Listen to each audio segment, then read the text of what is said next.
partir du côté de Chamchaude, revenir par un virage à droite. Vous répétez un peu comme les skieurs avant On répète comme les skieurs, c'est un peu comme avant une course de ski exactement. On ne se mémorise pas les portes et les appuis, mais on se mémorise les figures qu'on va faire.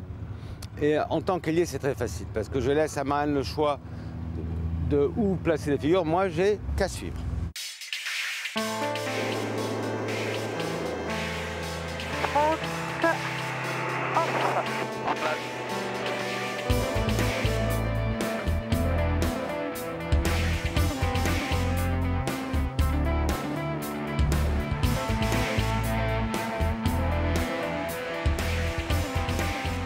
Ça demande des qualités de confiance totale, c'est sûr.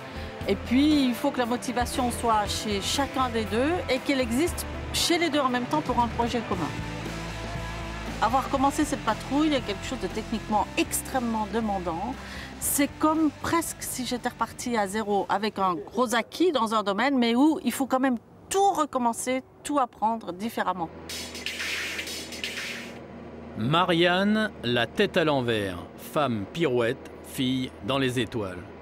Cette aviatrice au cœur bien accroché a longtemps volé en solo et accumulé les titres en compétition. 7 fois championne de France de voltige, 17 fois médaillée aux championnats européens et mondiaux de la spécialité. Marianne Maire est une référence dans le milieu de l'acrobatie aérienne.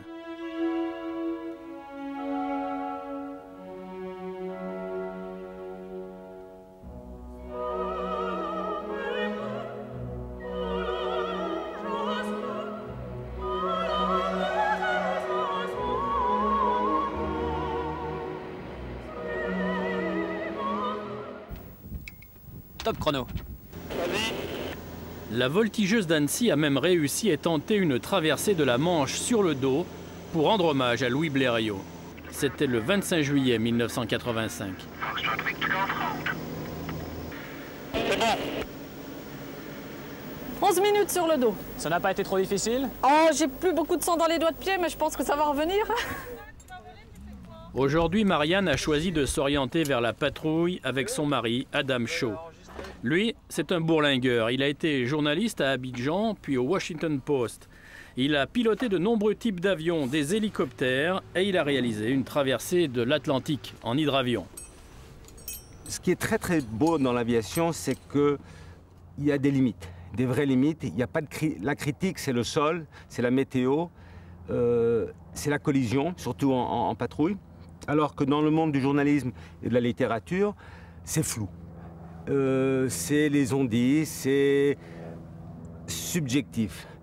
Alors que l'aviation, c'est très objectif. Et dans une vie, j'ai trouvé intéressant de mélanger les deux. C'est quoi la longueur de la piste en herbe? La même 900. 900, merci. Et il faudra m'indiquer le roulage, hein, s'il vous plaît. On fera un guidage. Et merci beaucoup. La voltige n'est pas une discipline de casse-cou. Marianne et Adam la pratiquent comme un sport de démonstration, certes, et passent en revue toutes les figures. Mais un pilote digne de ce nom doit connaître les bases élémentaires de la voltige. C'est ce que nous confirme Michel Blanc, un autre grand de la spécialité. On apprend à utiliser l'espace dans toutes ses dimensions. C'est dans l'entraînement du pilote, c'est dans la progression. Il fait au moins 2 vols sur avion de voltige, de manière à prendre un petit peu Des bons réflexes. d'habileté, de bons réflexes en cas de sortie de domaine, on va dire. Hein?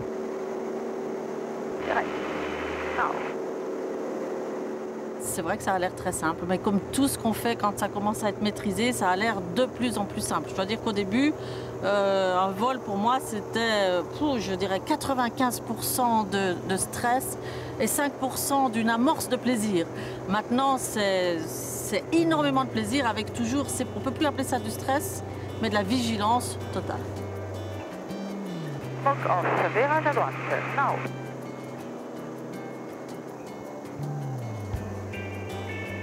Cette rigueur est indispensable pour faire de la patrouille. C'est de l'extrême rigueur même. Tout à fait, c'est de la rigueur, c'est de la rigueur en poésie ou de la poésie en rigueur, et c'est ce mélange qui m'attire particulièrement. En place.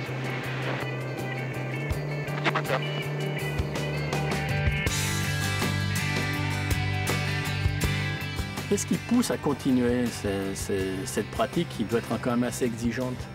Bah, elle est exigeante physiquement, paraît-il, mais moi je crois que j'ai été fabriquée pour, parce que je sens rien. Elle est exigeante émotionnellement, mais je crois que là, plus on avance, je dirais, dans une expérience, moins on est sensible au côté psychologique et émotionnel, parce qu'on a appris à gérer. Donc j'ai envie de répondre pourquoi continuer, mais surtout pourquoi arrêter. J'ai pas du tout envie d'arrêter, aucune raison.